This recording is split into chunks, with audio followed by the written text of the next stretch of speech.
Selamat pagi sahabat Tribuners yang kami hormati dan kami muliakan. Pagi hari ini Inspiration Solution kita akan membahas sesuatu yang sangat menarik. How to take your business to the next level. Bagaimana membawa bisnis kita ke level berikutnya yang lebih dahsyat lagi, yang lebih bagus lagi, yang lebih produktif dan lebih ekspansif lagi. Tentunya bersama narasumber yang di bidang pakar di bidangnya. Telah hadir di studio Pak Juanda Rovelim. Beliau adalah CEO dan founder iCommunity.id dan realfunder.id. Selamat pagi Pak Juanda Rovelim. Apa kabarnya? Maju terus Pak Sianiat kalau kita. Maju terus ya Pak ya. Tapi harus ada antenanya Pak ya. Iya.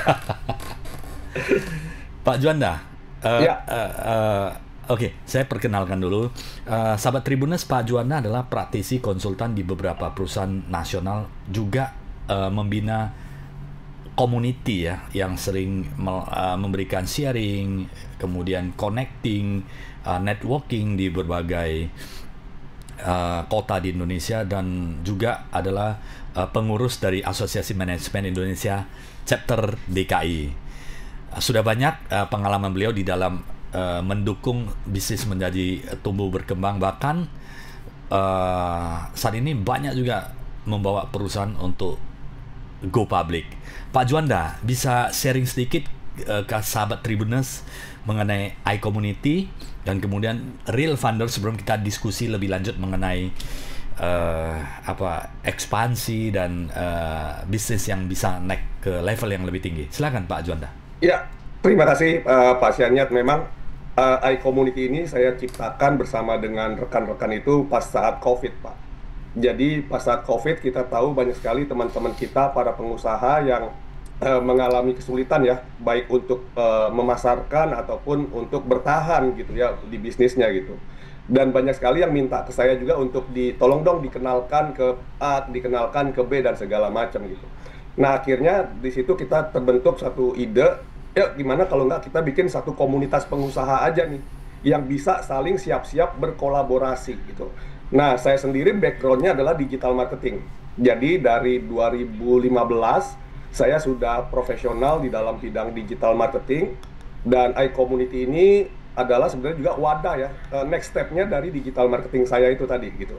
Jadi di 2022 kita bentuk komunitas pengusaha dan profesional untuk bisa saling berkolaborasi dan saling mereferensikan bisnisnya, Pak. Nah, dalam wadah yang namanya iCommunity tersebut gitu.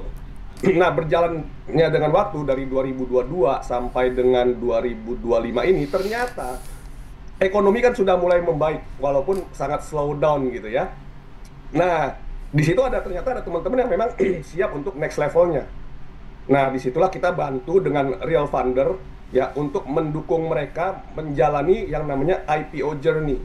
Jadi kita bersama kawan-kawan ya kita menciptakan sebuah agregator gitu ya. Jadi kita agregator yang membantu pengusaha untuk IPO journey-nya mereka, Pak.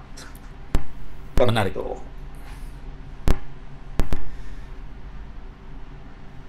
Pak Juanda, kalau kita cerita IPO kan menjadikan sebuah perusahaan menjadi TBK. Apakah next step itu perusahaan disarankan untuk IPO, Pak?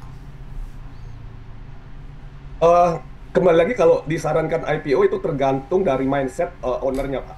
Jadi saya juga banyak ketemu para owner nih baik di komunitas maupun ketika kita menjalankan Real Funder ini, ada owner-owner yang saya cukup lah seperti ini aja gitu kan ya.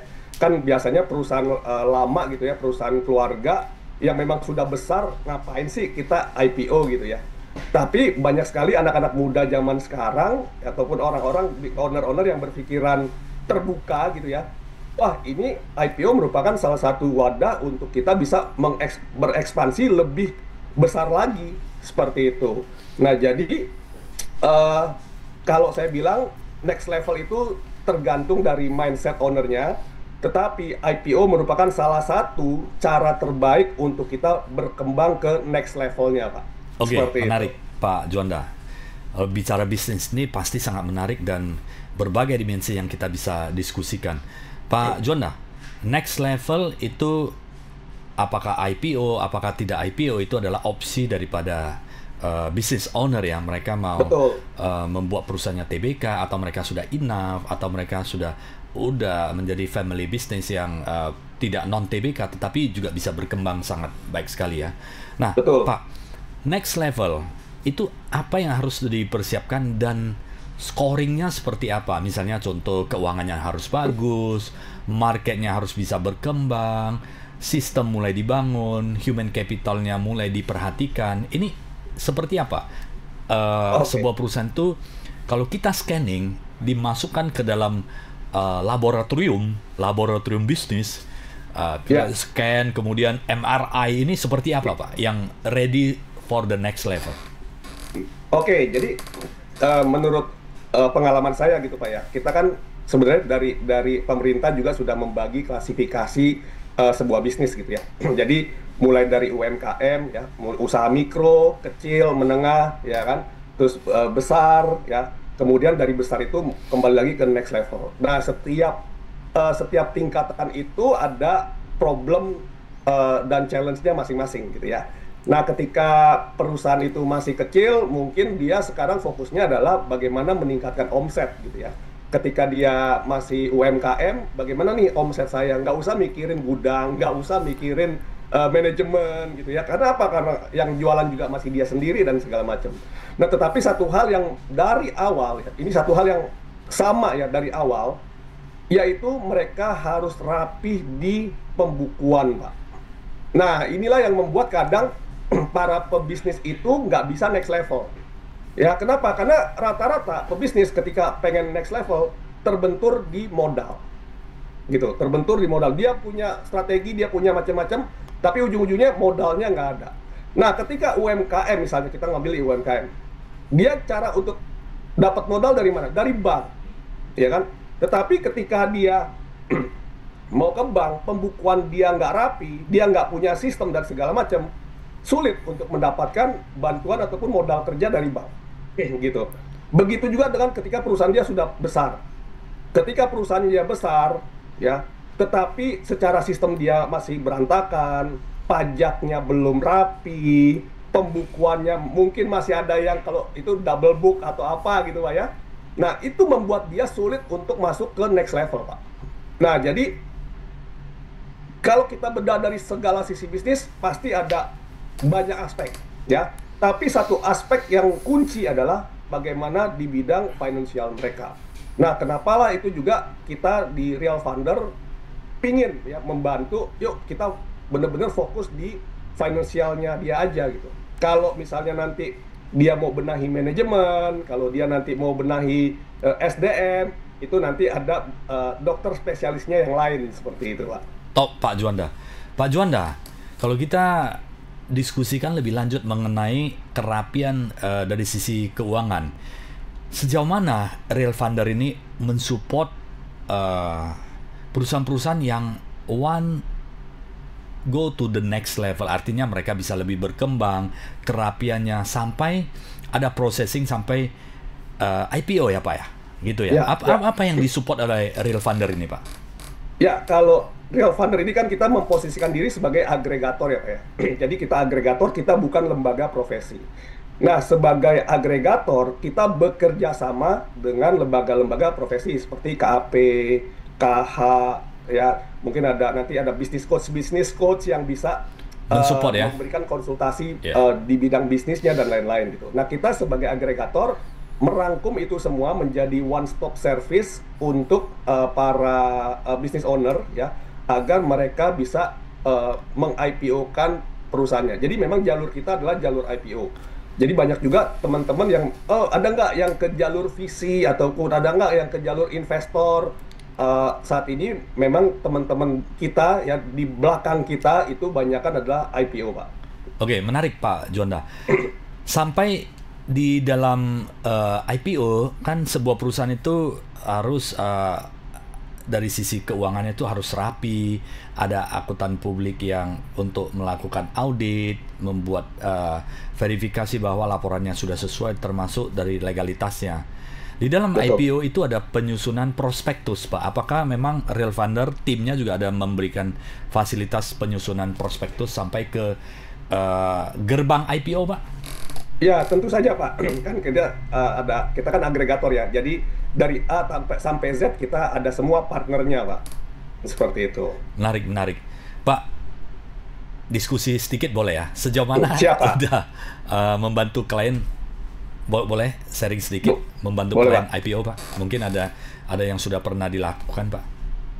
Ya, jadi dari beberapa klien ya yang kita pernah diskusi ataupun kita bantu prosesnya gitu kan. Jadi memang masalah terbesar gitu ya. Masalah terbesar adalah kadang memang di pembukuannya yang nggak rapi, Pak.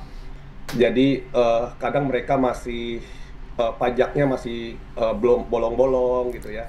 Atau misalnya pembukuannya masih ada yang nggak benar gitu kan. Nah, di situ kita bilang sama mereka, kalau bisa yuk dibenerin dulu yuk gitu.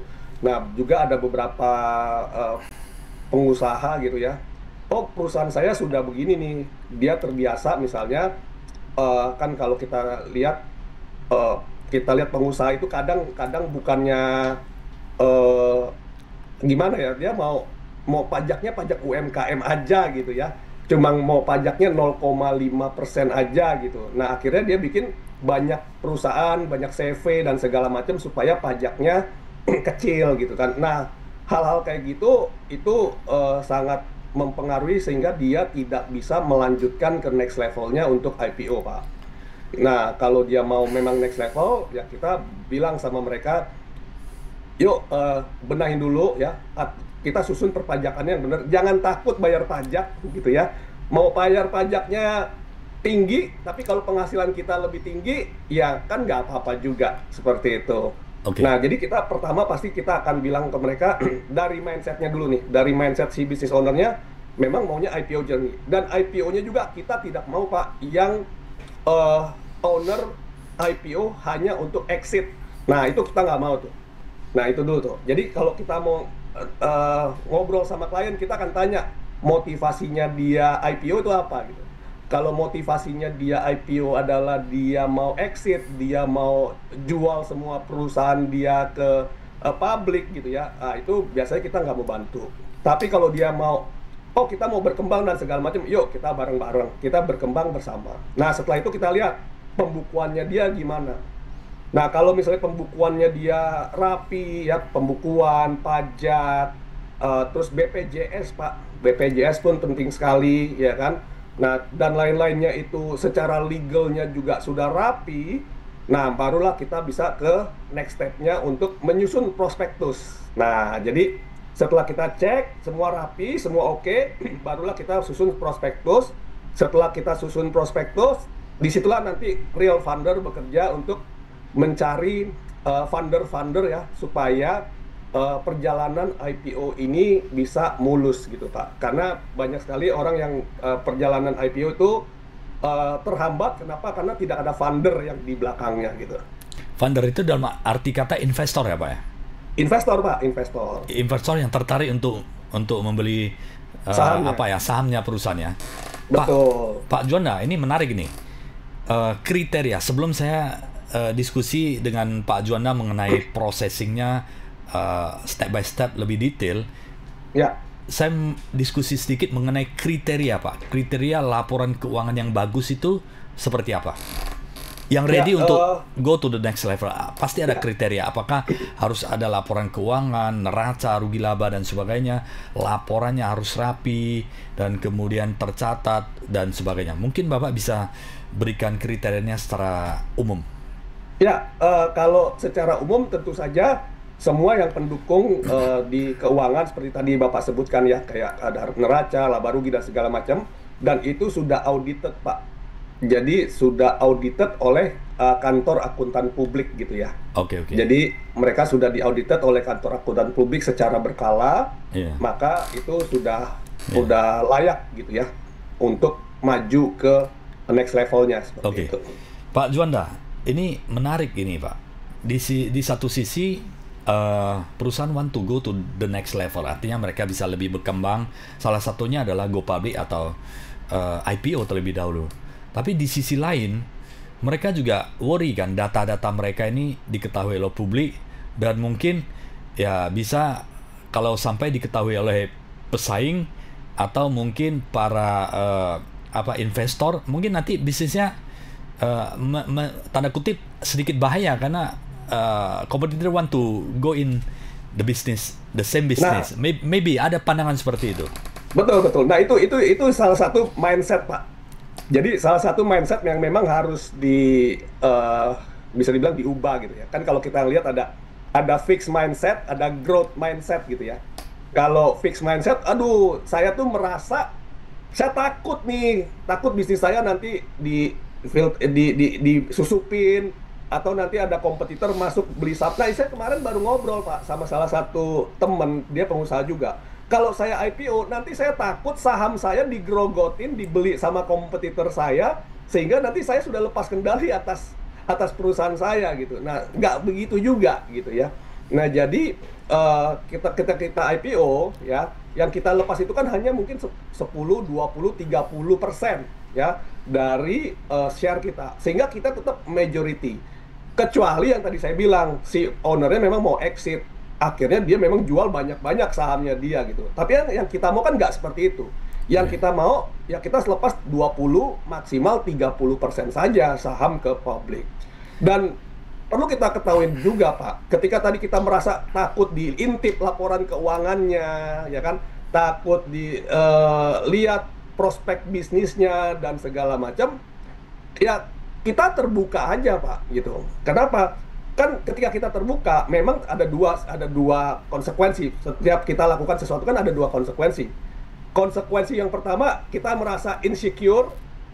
Konsekuensi kedua, kita merasa ya ini saya apa adanya gitu. Ya, ini saya apa adanya. Kalau Anda mau masuk ke perusahaan saya, ini loh saya. Dan itu lebih mudah, Pak, untuk investor untuk masuk sebagai big fund ke perusahaan Bapak. Kenapa? Karena udah audited dan TBK terbuka. Nggak bisa ada yang ditutupin lagi. Nah, kekhawatiran pengusaha yang takut untuk IPO adalah karena dia mau bermain, Pak. Nah, kan, ini saya mau ada yang mungkin pajaknya saya tutup-tutupin, mungkin ada BPJS-nya yang nggak dibayar sesuai dengan ketentuan. Nah, mereka mau ngumpetin itu gitu loh. Nah, ketika sudah TBK, itu sudah tidak bisa lagi dilakukan, Pak. Gitu. Tren TBK saat ini seperti apa, Pak? Apakah perusahaan-perusahaan yang masih berskala kecil, menengah atau besar, dan Ya.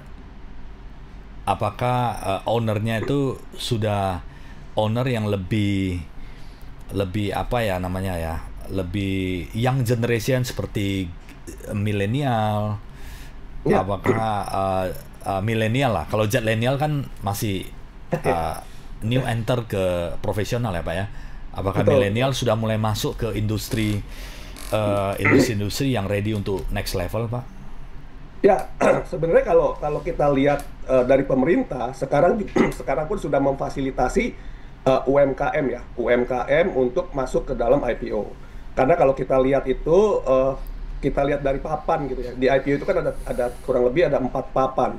Ada papan akselerasi, papan pengembangan, papan utama, dan papan khusus gitu ya. Nah, akselerasi ini pemerintah itu mewadahi UMKM ya yang sudah berusia minimal 1 tahun ya. Bahkan salah satu syaratnya masih rugi pun boleh gitu ya. Nah, itu menariknya gitu. Tetapi memang yang akselerasi ini biasanya kurang menarik di mata investor gitu. Nah, sedangkan papan pengembangan, nah ini biasanya memang yang sudah sedikit mature gitu ya, Pak ya. Jadi mereka sudah sedikit mature, mereka sudah ada profit ya, profitnya juga rata-rata kalau kita bilang ke calon klien kita gitu ya, selama profit kamu 5 sampai 10 M setahun ya. 5 sampai 10 M setahun itu perusahaannya sudah sangat layak IPO gitu. Nah, kalau yang utama kan itu udah yang pemain-pemain besar lah ya, yang asetnya sudah triliunan dan segala macam gitu. Nah, jadi itu, Pak. Dan untuk ownernya pun kadang balik lagi, memang pengusaha-pengusaha muda inilah yang mungkin lebih berani, Pak. Jadi kalau biasanya kalau generasi satu di atas saya itu mereka lebih lebih safety player atau lebih ya udahlah kita udah ngerintis, udah nyaman, udah cukup lah gitu ya. Nggak ada niat untuk ekspansi lagi gitu. Nah, gitu, Pak. Rata-rata tujuan untuk IPO apa ya Pak ya?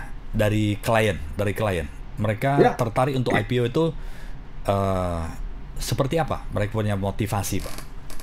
motivasi kebanyakan dari penambahan modal kerja, Pak.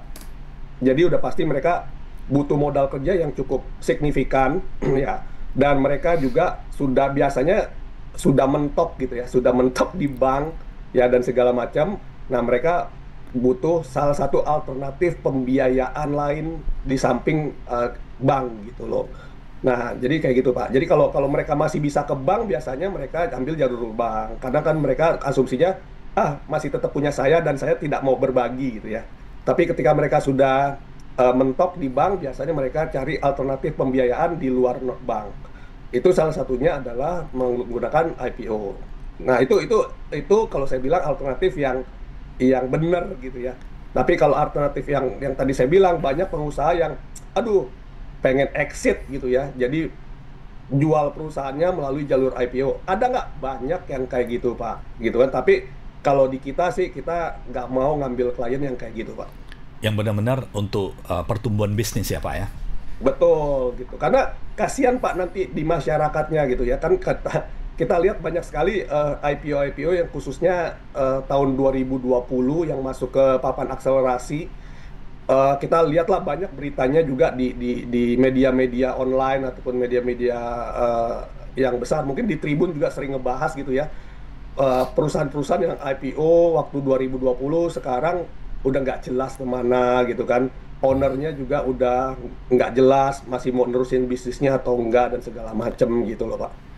Pak Juanda, kalau kita diskusi sedikit lagi mengenai proses untuk meyakinkan atau memberikan advice lah kepada calon klien yang ingin IPO. Ini kan Hmm, processingnya bukan hal yang eh, jangka pendek ya Pak ya, butuh waktu hmm, beberapa kali kita diskusi, kemudian mengetahui cara berpikir daripada calon klien atau calon untuk perusahaan yang ingin IPO, itu takes time Pak. ya, eh, Processing ini langkahnya seperti apa Pak yang diberikan service oleh real funder dari perusahaan Pak Juanda kepada corporate yang kepengen awalnya, pasti di awalnya kepengen tapi di tengah jalan mungkin ada, saya perlu diskusi sama keluarga saya lagi, hold ya, lagi 1 tahun, hold lagi maybe bisa 2 tahun 3 tahun, ada yang hold sampai 5 tahun Pak. Jadi ini betul. bagaimana memberikan uh, pelayanan seperti itu? Apakah itu pada saat review awal itu uh, free diberikan kepada calon klien? Apakah ada paket diskusi atau mungkin paket lainnya Pak? Oke, ya memang kalau di real funder ini karena kita juga basically-nya dari community ya Pak ya. Jadi kita memang menganggap teman-teman itu sebagai teman gitu ya, sebagai sahabat gitu. Jadi kita nggak mau menganggap klien itu sebagai mesin uang Pak. Artinya kalau sebagai mesin uang itu kan begitu dia baru mau diskusi udah kena cas ya kan. Mau ketemu lagi udah kena cas gitu kan ya. Nah, kalau kalau kalau di kita lebih ke yuk kita pikirin bareng-bareng gimana kita bisa grow bareng-bareng ya. Kalau saya pun kadang kalau mau diajak ngopi-ngopi aja gitu Pak ya, yuk kita ngopi-ngopi dulu aja gitu kan. Kenapa? Karena memang proses untuk IPO ini memang bisa dibilang pendekatannya itu enggak sebentar Pak. Ya seperti tadi Pak Syaniat bilang kan, mungkin baru ada 1 tahun, baru 2 tahun lagi, baru 3 tahun lagi. Kenapa? Karena banyak sekali yang memang harus dibenahi. Apalagi kalau misalnya memang perusahaannya dia kan sudah cukup berantakan gitu ya. Nah ini kemarin juga kita baru ketemu salah satu temen juga, temennya dari temen, dia pengen IPO perusahaan dari Bali. Dia perusahaan eh, apa manajemen ya, manajemen hotel gitu ya. Karena perusahaannya ini sudah cukup berantakan dan partner-partnernya juga sudah nggak berkomitmen untuk melanjutkan dan segala macam, ya kita bilang sama mereka, ya udah kita benahi dari awal lagi. Artinya, ya ini persiapan 3 tahun, Pak. Jadi persiapan 3 tahun untuk memulai lagi dia bikin perusahaan. Karena kan salah satu syarat untuk IPO di papan pengembangan itu usahanya sudah berusia minimal 3 tahun gitu. Jadi memang berprosesnya cukup panjang gitu ya. Memang berprosesnya cukup panjang. Nah, di dalam berproses itu ya kita sebagai teman aja, Pak. Jadi kita sebagai teman mau diskusi ayo, mau WA saya pun juga ayo saya layanin gitu ya. Dan it's free, Pak. Karena kita di Real Funder itu kita mau menjadi sahabat untuk bertumbuh bersama-sama, Pak. Oke. Bukan mau jadiin klien jadi mesin uang, Pak. Iya, setuju Pak.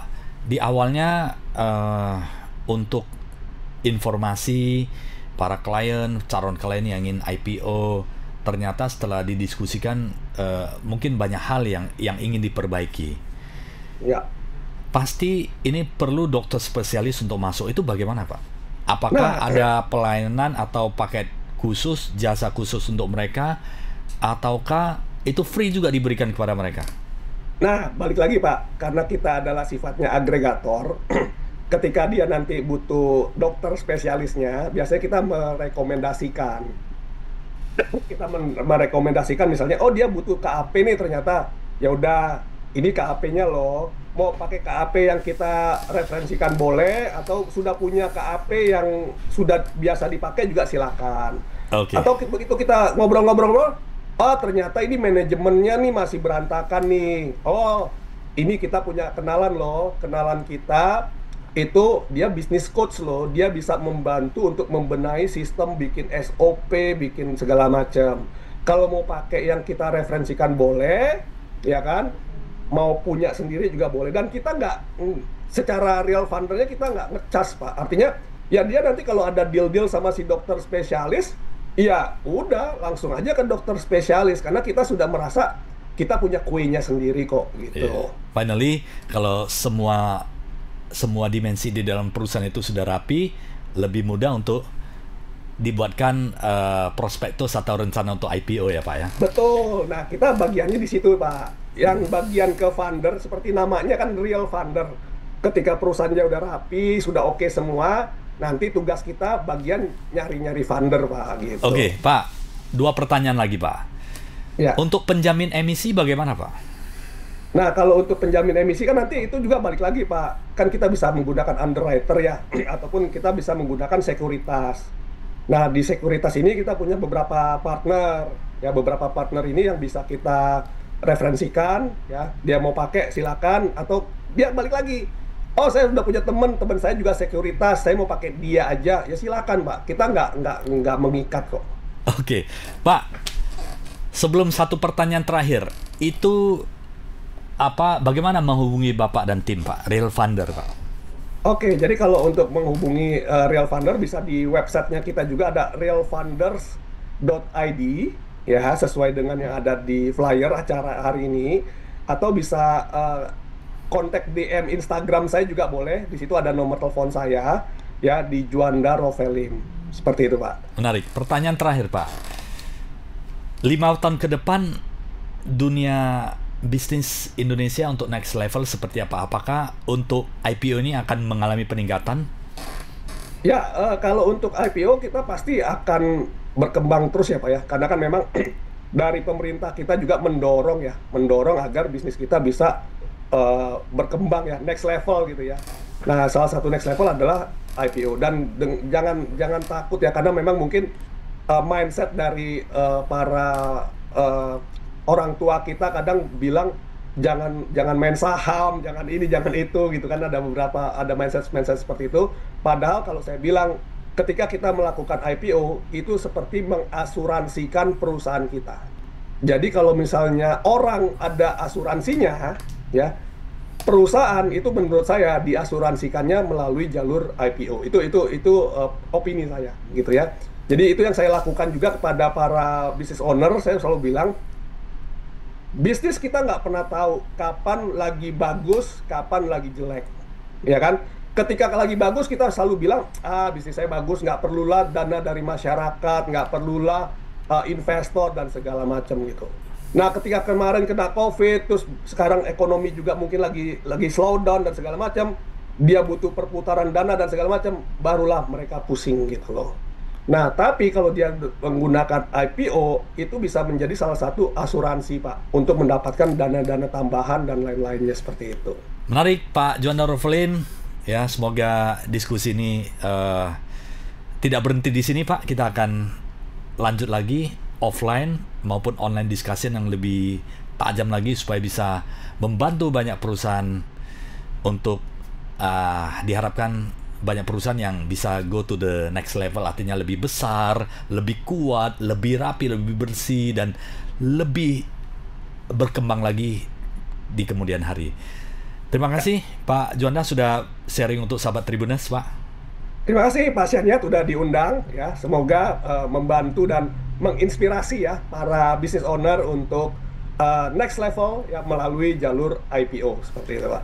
Terima kasih Pak Juanda Rovelin. Terima kasih sahabat Tribuners yang sudah bersama kami. Sampai jumpa Inspiration and Solution setiap hari Jumat yang selalu menarik untuk kita semuanya. Sampai jumpa.